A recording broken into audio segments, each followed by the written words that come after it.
And welcome all to another webinar with the Wits Centre for Journalism. My name is Stuart Dickinson, and today we are going to be looking at the state of climate change journalism in South Africa. I am joined by a lecturer and coordinator of a mid-career master's program here at the Centre, Dr. Enoch Sithole, who recently published a research report on this topic titled Climate Change Journalism in South Africa, Noticeable Improvements, Less Than Adequate, in collaboration with the For Your Media Institute as part of our sustainable journalism partnership with them. It reveals that while climate change coverage in the media is on the rise, several issues need our urgent attention.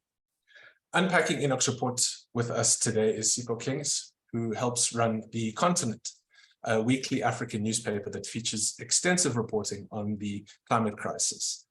He's won numerous awards for his environmental reporting at the Mail and Guardian and co-authored the book, South Africa's Survival Guide to Climate Change. Thank you so much for taking the time to join us today, Sipho.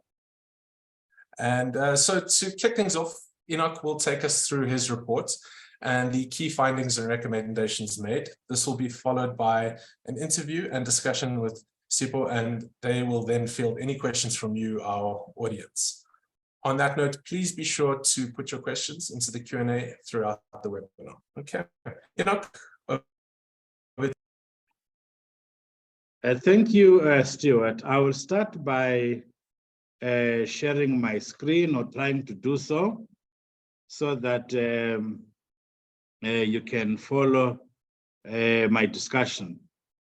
First of all, thank you very much to all those who are attending, taking away your lunch hour. I'm also delighted to be sharing this platform with Sipho Kings. I have followed his climate change reporting with a lot of interest. In fact, I didn't interview him for this particular study, but I cited him extensively in my PhD thesis that also has just been concluded. So I'm sharing my screen. I hope everyone can see. That is the cover that was assigned to the paper that I'm going to be summarizing now in a moment.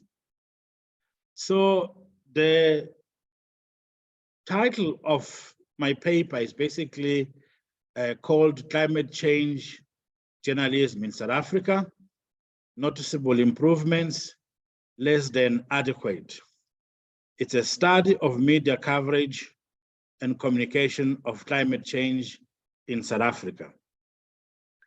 The study was actually spearheaded by Fojo Media Studies of Linnaeus University in Sweden, and it is meant to contribute to efforts to develop the concept of sustainable journalism focusing on climate change.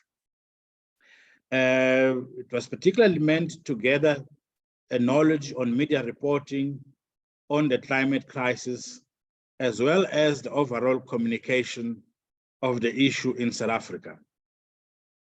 The study aims to contribute to efforts to improve climate journalism in South Africa by, one, reviewing existing literature on climate change journalism and the overall communication of climate change in South Africa. When I say overall, I mean how other stakeholders, such as government, businesses, NGOs, communicate on climate change, because it is not only the media that's supposed to communicate climate change, other stakeholders are also supposed to do so.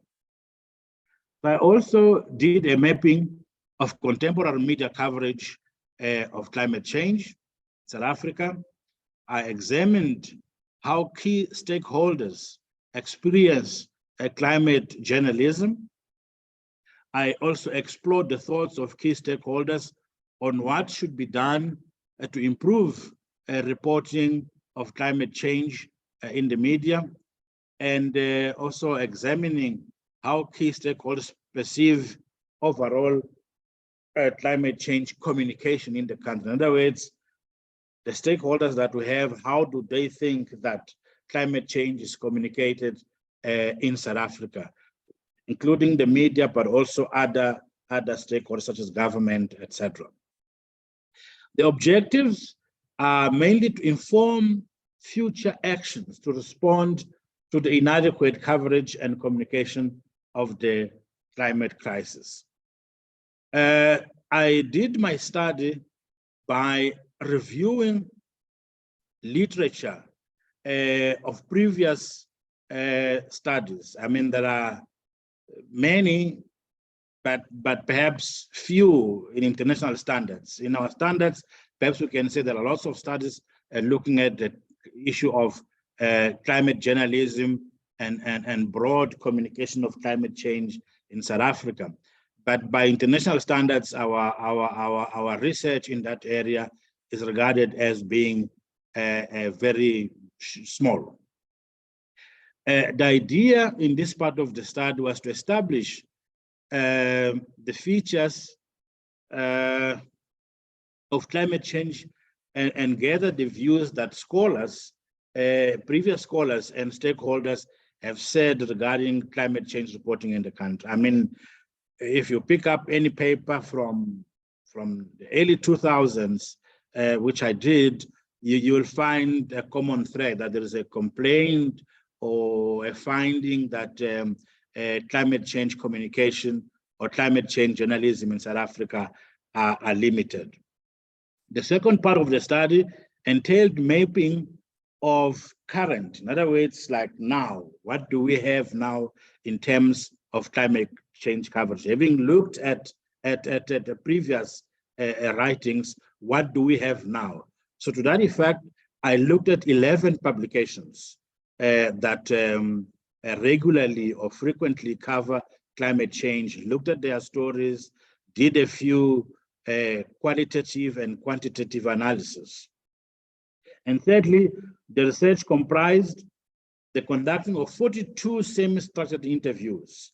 So I interviewed 42 people who were able to give me their views on how they experienced climate change reporting in the country, how they experienced climate change communication in South Africa. They entailed reporters, editors, business people, civil society activists, civil servants, and politicians. The publications I looked at in the number of articles in brackets were News 24, Business Live, Times Live, Independent Online, Daily Maverick, Farmers Weekly, Mail and Guardian, Financial Mail, Engineering News, Sowetan Live, and SABC. Of course, another person could come with another list, but I thought this list would be comprehensive enough to give us a picture of the coverage in the country.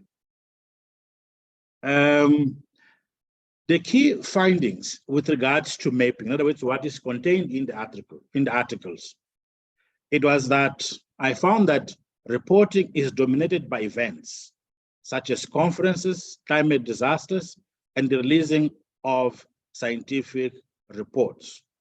Now, the news stories in the main talk to top and policy issues, addressing business matters related to the climate crisis, and are less about the experiences of ordinary people. The publications had a considerably high number of articles drawn from international news agencies. That is a feature largely in the global south, which scholars believe it's not very helpful with regards to public understanding of climate change, because in some instances, it creates the impression that climate change is not a local problem. It's there in North America, in Northern Europe, or somewhere here in the country, or in our province or our municipality. We have no climate change because we never see a story about climate change talking about our municipality. The publications had a considerable high number of articles. I've spoken about that, but I was also saying that this confirms what's in literature, that this has been the case for many, many years. In my PhD thesis, I looked at climate change reporting from 1902, taking from the Rand Daily Mail. And I looked at Mail and Guardian, which was previously a weekly mail. I've looked at Business Day, the two of them offsprings of the Rand Daily Mail. And that trend is there, reliance on international news stories. In fact, in Business Day, at some stage, not now, because I looked at their entire coverage from 1985 when they were established, at some stage, climate stories were in their world page. So you can tell that it was not a local issue. Of course, also the finding that several climate stories are behind paywalls in publications that have paywalls like News 24, Business Day Live. You find them that are behind paywalls, and I'll come back to that issue. This slide here shows you a breakdown of national versus international sourced stories. The blue is local and the orange is international. Of course, if you look at the graph, international stories would be lower there, but I think in international standards, the bar is still high, even if it shows lower coverage in South Africa. The bar is still very high. I could also add that, in fact, it is higher, the international coverage, sorry, the local coverage is higher because of the 2022 floods in KwaZulu-Natal that boosted the mention of climate change in our newspapers. If we didn't have those floods, internationally sourced news stories would have been higher. With regards to the interviews that I conducted with participants, almost all the respondents agreed that the media coverage was inadequate, but they were in agreement as well that there were improvements. Some participants felt that some climate news did not resonate with audiences, particularly those who face poverty, unemployment, and other challenges. Basically, they looked at climate change stories as something elite, something that doesn't talk to them. They would rather deal with their day-to-day challenges. Other participants were of the view that if the reporting did not resonate with audiences, that was a function of poor journalism. In other words, journalists were not covering it in ways that would resonate with the audiences. For example, the issue of a number of stories coming from foreign agencies does not quite resonate with ordinary consumers of news in the country. So they argued that climate stories should be made more relevant to audiences by reporting on climate issues that are related to their day-to-day issues.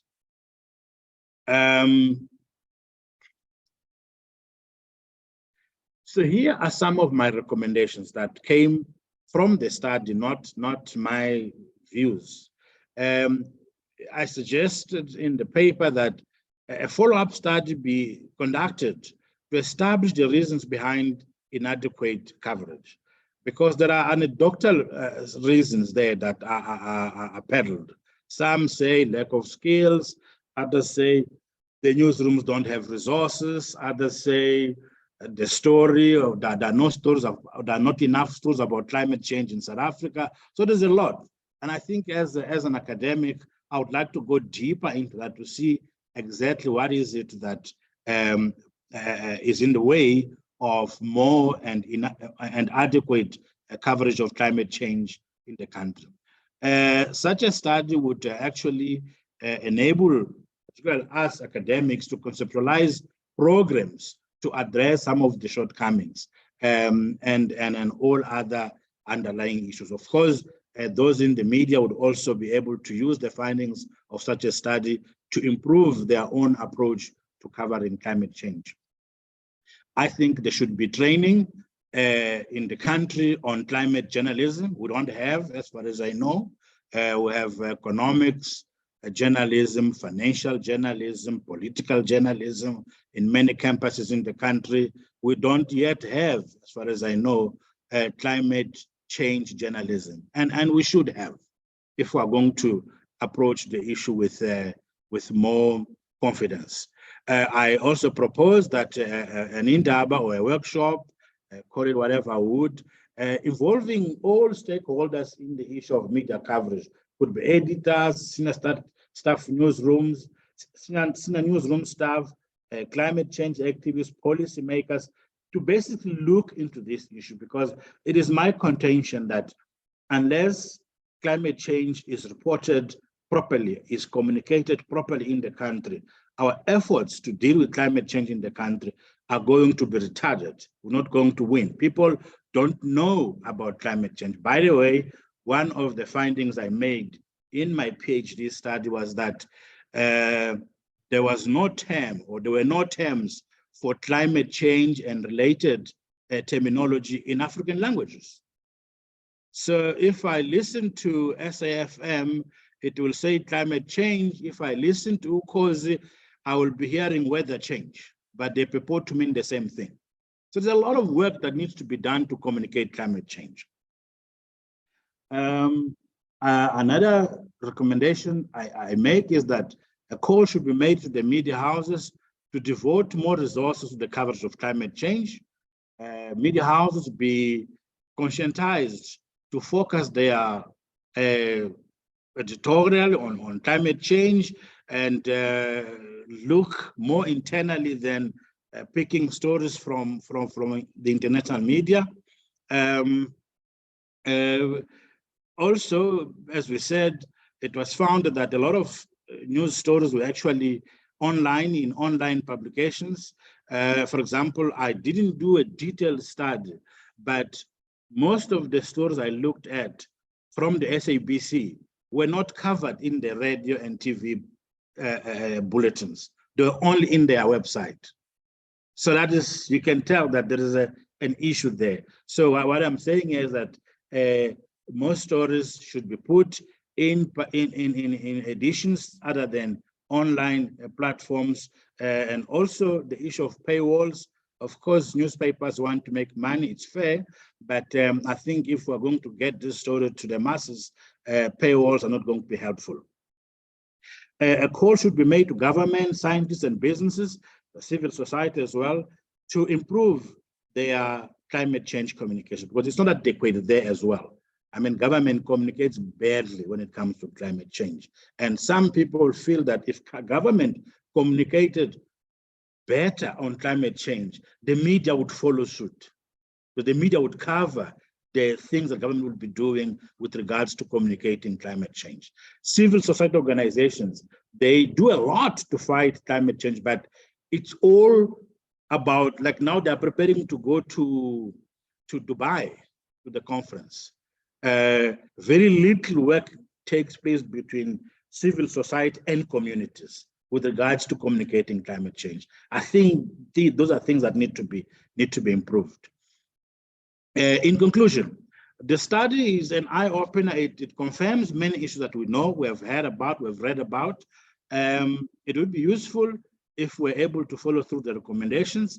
There was one recommendation I added, which did not come from the respondents or the literature, but it came from my experience of working in the field of journalism, that if we had donors, particularly overseas donors, but certainly local as well, sponsoring climate change reporters in newsrooms.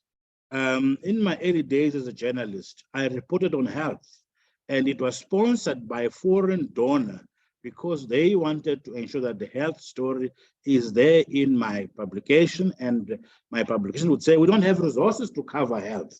So they made sure that they paid my salary and financed all other costs to ensure that the newspaper covered health. And I think that would be helpful, because after 24 months, the culture of reporting on climate change would have been inculcated in that publication, and chances are that it would continue even if the funding was taken away. I also here urge journalism schools like ours to consider introducing climate change journalism study and communication studies, as I said earlier, that we as academics might need to lead in that process, because sometimes, as we hear, there are no skills to cover climate change. There are people don't know how to cover climate change, and we academics can help a great deal in introducing that knowledge to the newsrooms. That is the basically URL where you can find the study. Maybe Stuart can post it so that people can pull it and read it for themselves. That's me. Thank you very much. Great, thank you.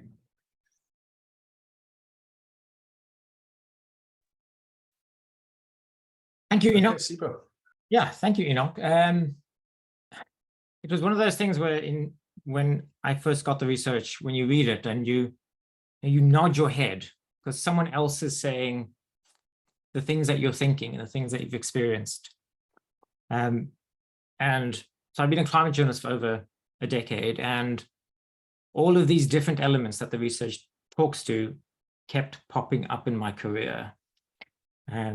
I think it might be helpful just to talk through that experience just of myself, where in the very beginning, when I was a junior reporter at the Mail and Guardian, I'd do stories about climate, environment, and without fail, every week, they would end up somewhere between pages 12 and 20 in the weekly newspaper. And what you're saying there and what the research touches on is other issues are more important. Politics, corruption, everything else that's happening in the country is more important. So as a solution to that, I started thinking, how do we get local, international issues together and make these stories quite big? And Enoch's home part of the world in Mpumalanga, where you have Eskom power plants, which release a lot of air pollution, which kills people in the area, but they also release air pollution, which drives the climate crisis. And there's a lot of corruption. Was like a perfect example of this, of you can do a story about all of those things together. It's a climate story, it's a corruption story, it's also a story about communities. And we started doing journalism like that, and that started getting on the front page of newspapers. And that worked. When I became a news editor at the Mail and Guardian, what I started doing is saying to reporters, you're a business reporter, you're a health reporter, think about a climate angle for your speciality. It can be a sentence in your story, it can be a whole story, but just start thinking about it. And that really helped. It also really helped that I had experience in climate. So as a news editor, I could work with reporters. And like this research notes, in a lot of newsrooms, you don't have that skill set, right, to help edit. And then in moving to the level of editor in newspapers, that was a thing where people from other publications would come along and say, I know this is a big issue. We want to do more climate reporting. I just don't know where to start. How do I hire people? How do I get skills? How do I get funding? Just give me some basic next steps was a question I'd often get. And in my current job, so I work at The Continent, which is a newspaper that covers the whole African continent. What we do with climate reporting is we don't put it in like a green page that says environment. We treat it as a news story, and it competes with all other news stories. So if a climate story is good enough to be on the front page of the newspaper, you know it's a really good story. And then people don't sort of glaze over when they see climate or environment. And in all of that, like I said earlier, what I loved about this research is noting all of those things and other people saying those. And almost the hopefulness of the research. So things are bad. We don't do enough reporting, but they're getting better. And at the end of the research, there are all these solutions of very concrete next steps. So as a first question, Enoch, what I wanted to know is why? Like, why did you spend years on your PhD and on this topic? What was the thing that made you think we need to know more about this? Well, I have read extremely lots of writings about climate change, be they in newspapers or academic papers. And at some stage, I thought there was a gap in knowledge because every paper I read about communication or research on media coverage of climate change, it brought me to the same conclusion that it's not enough. Whether it's in South Africa, because a lot of papers I've read will cover South Africa as part of the African continent. So that finding came, I mean, sometimes I can tell you that the first article or the first research document I read about media coverage of climate change was in 2009, was issued by a lady that was studying at Stellenbosch University, who came to that finding. Then there was another one done by a Nigerian lady working for Reuters, came to the same finding. Shanahan, all of them come to the same conclusion.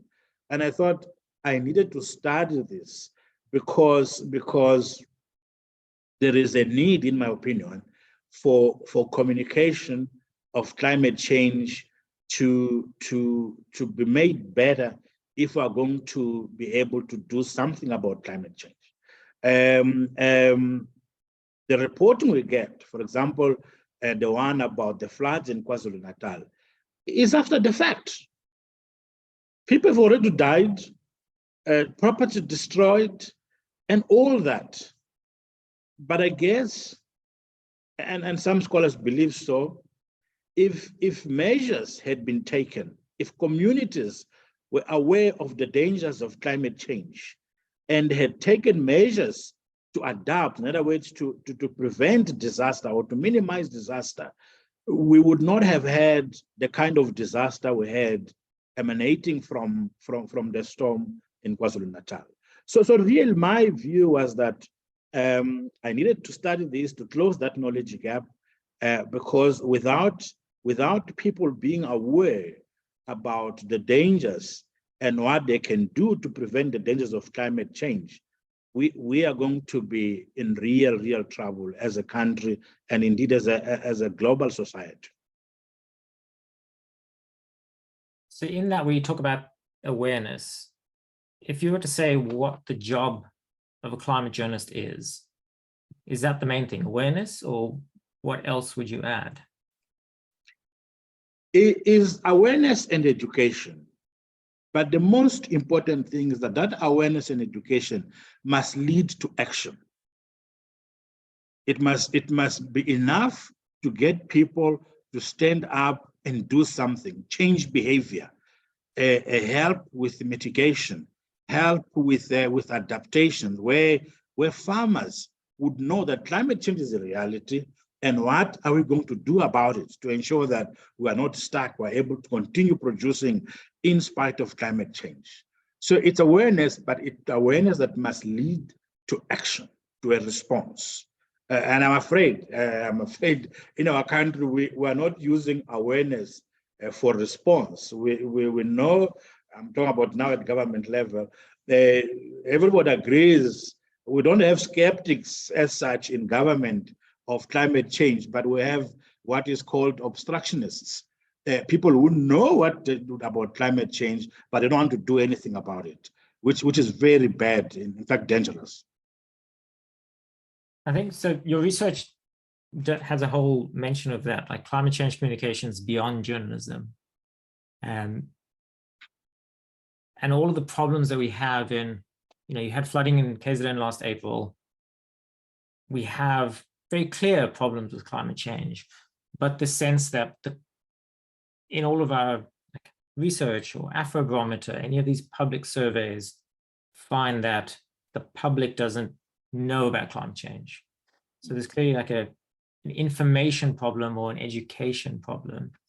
And earlier you talked about how at Ukhozi they say weather change, because so much of our media is in English, and also we haven't translated a lot of these words to talk to people really well. How much do you think journalism can do if all of the other things aren't working properly? So like civil society, you mentioned civil society, business, government aren't communicating climate change well. Like, is there a point if the other ones aren't working, or is it doubly important then? Well, journalism can lead in many instances. I mean, the biggest thing that our journalism has done in the last few years was the state capture issue.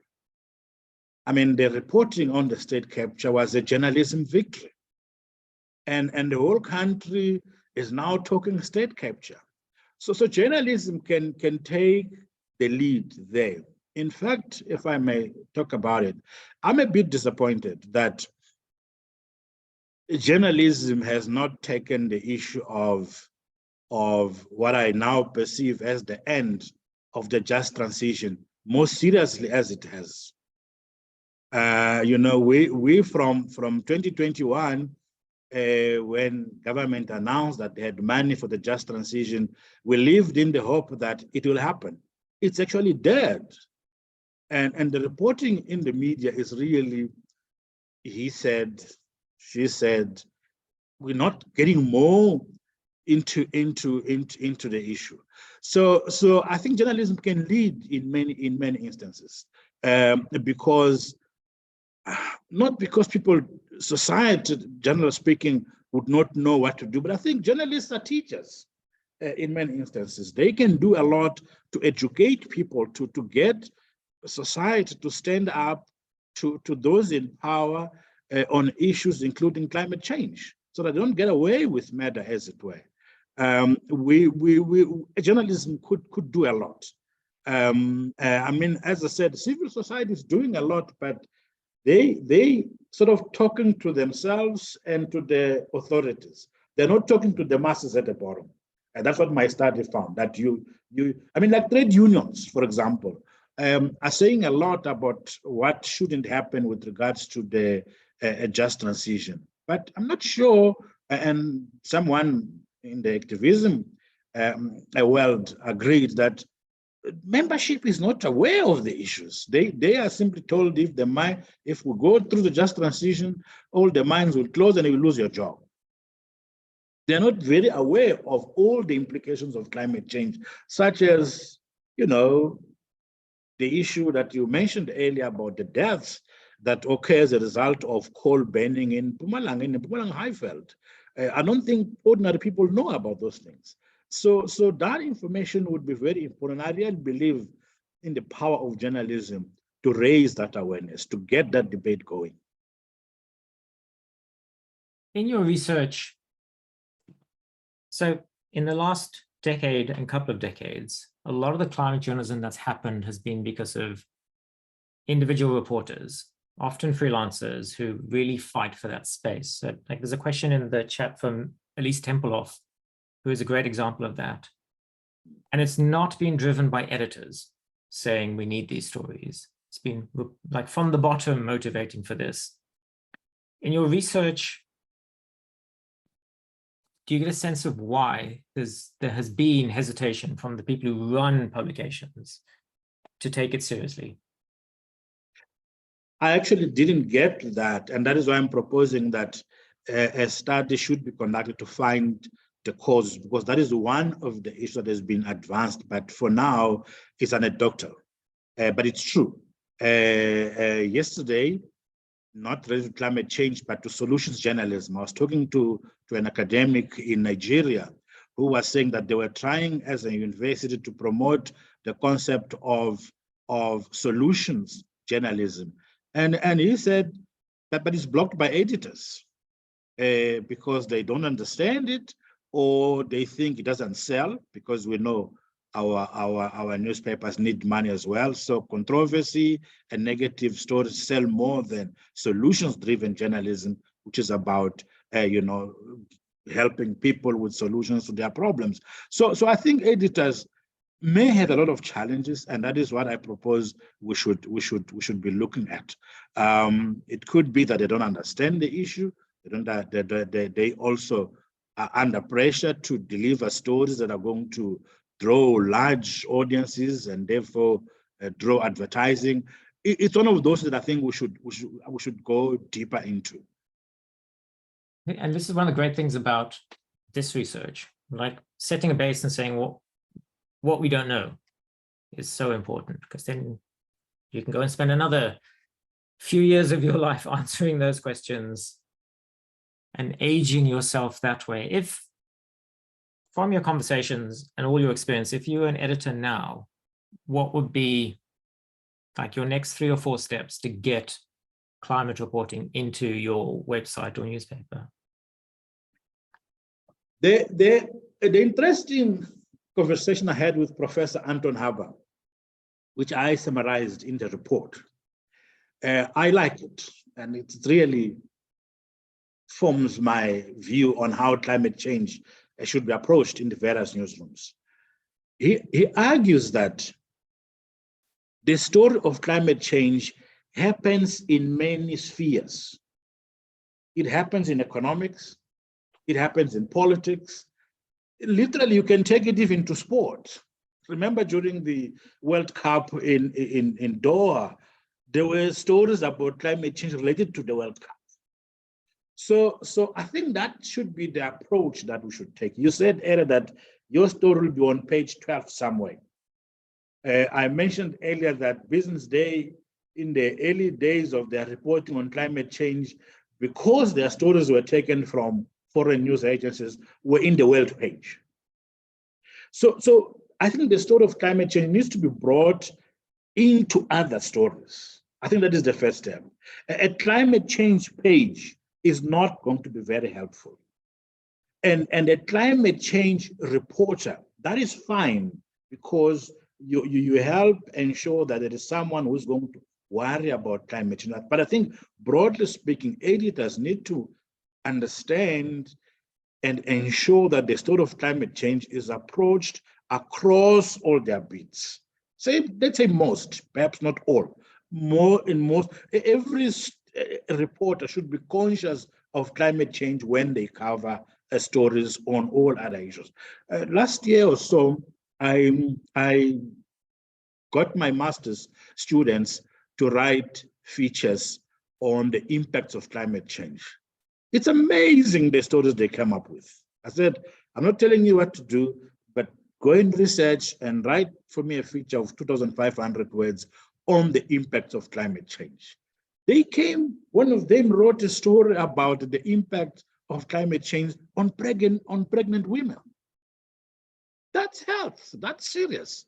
Another one about the fact that the jacarandas in Pretoria were blossoming earlier than usual, and all the implications of that. So you can do it from agriculture, you can do it from health, you can do it from economics. Another one wrote actually about the cost of the food prices, the cost of all other commodities that we use on a day-to-day basis. So I think that is the approach that should be taken, because a climate page and a specialist climate reporter kind of say, okay, do we have a climate change story today? We don't. Okay, so we don't have a climate change story. But if we have an economic story and say, let's look what are the climate change issues in that story, we are likely to have at least a mention of climate change in that story, rather than saying we don't have a climate change story, therefore no climate change talked about today. Imagine your master's students were able to do a lot of that, A, because they have great ideas, and B, because they could work with you, who has that kind of background and curiosity and understanding to take them on that process. And earlier you talked about one of your recommendations is for universities to do something, because it is like hiring people with knowledge of climate, environment, any of those kind of skills is hard in South African journalism. How do universities do that? Would that be as specific courses or parts of courses? What is your thinking there? It could be both. We could have, for example, certificate courses for working journalists who might be already covering climate change, or as I said, might be covering any other subject, but would like to know more about climate change so that they can integrate climate change in their coverage.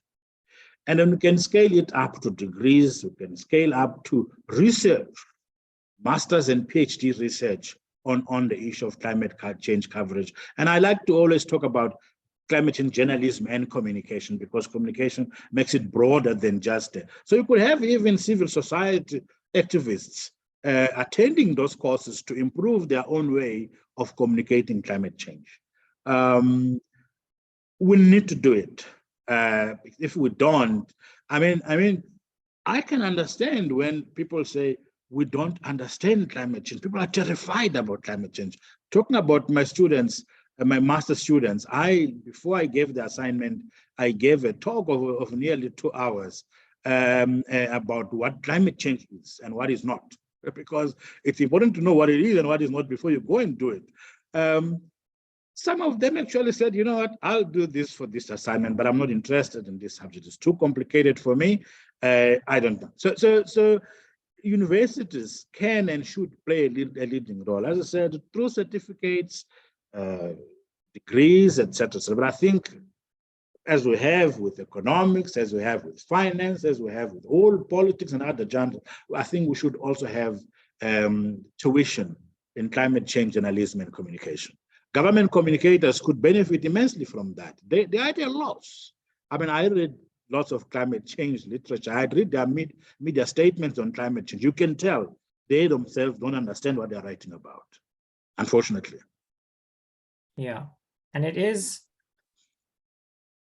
you see such an impact of poor climate literacy in newsrooms, especially in the impact of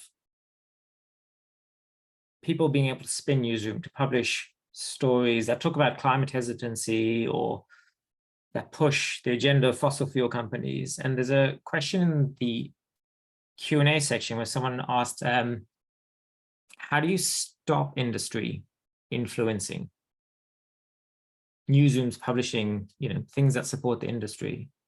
And I think an obvious answer is better education for journalists, because then you know what you're talking about and you can ask difficult questions. But how do you train so you can create a new cohort of master students and really great journalists?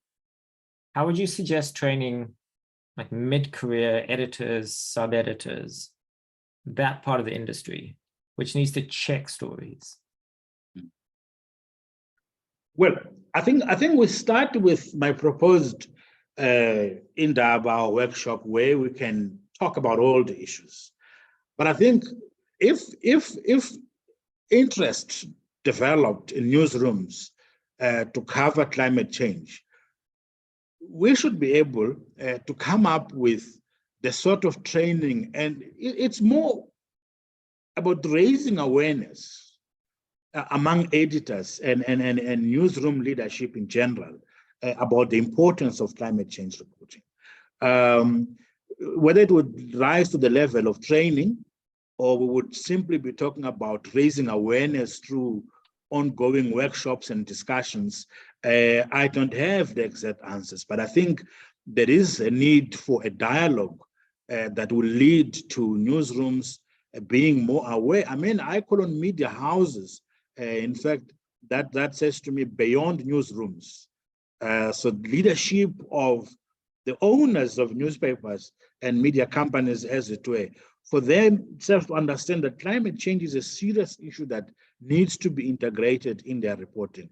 They will be playing a big public service if they prioritize, perhaps is the wrong word because it will mean not prioritizing other subjects, but I think bring in mainstreaming climate change coverage so that we educate more people about the subject.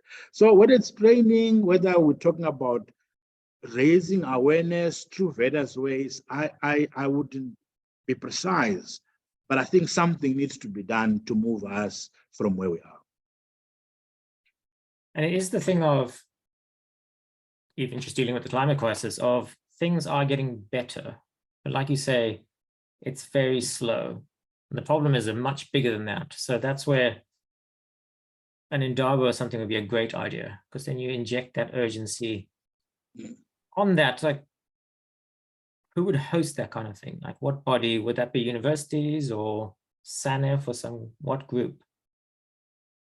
I would think my university in particular, I would lobby them very strongly to work with SANEF. I would like to see that happen, to host something like this. Perhaps other institutions could come in.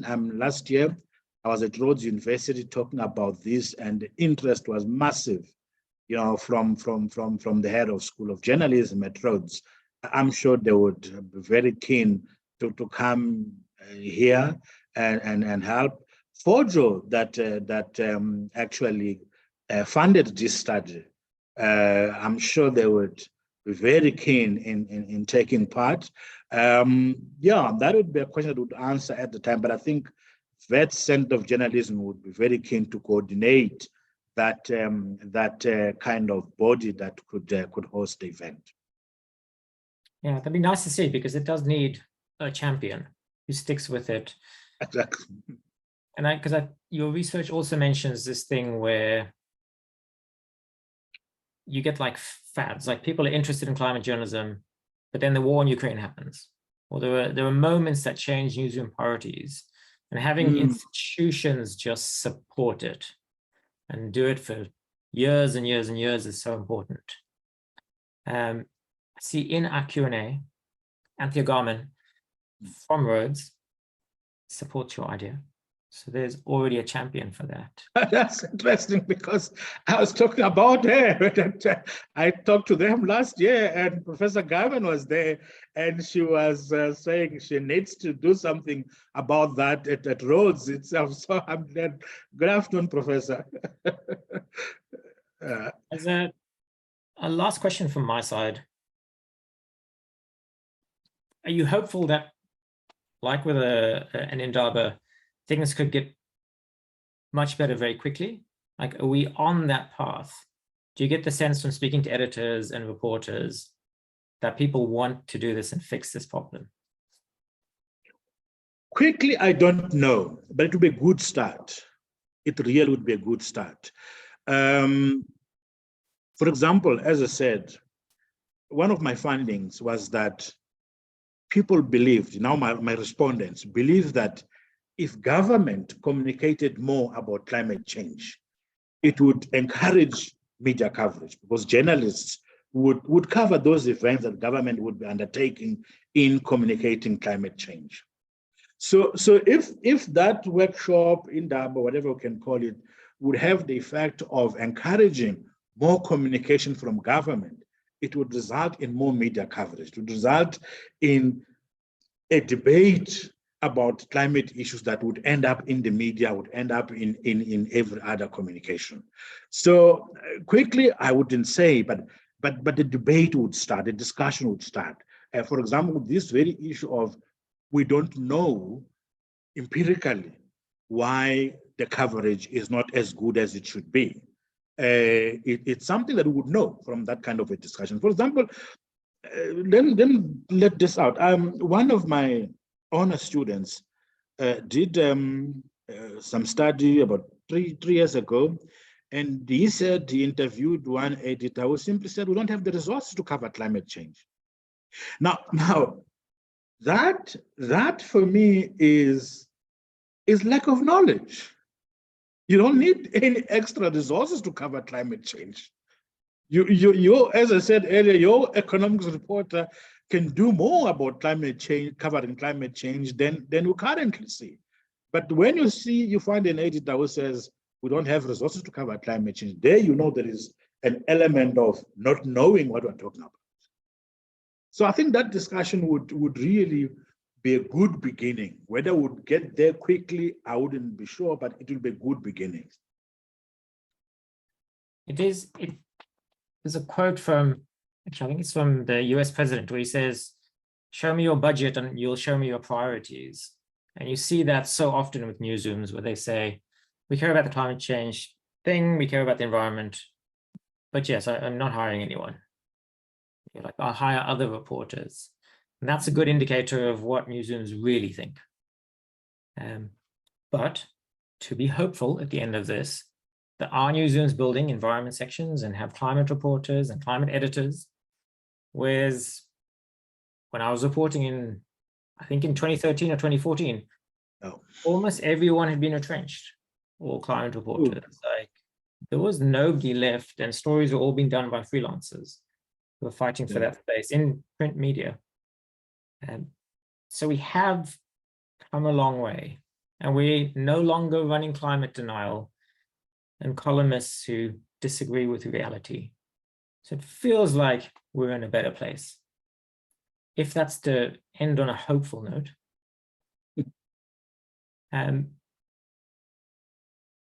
Do we have any other questions? No. Are we all good? No, I think we're all done.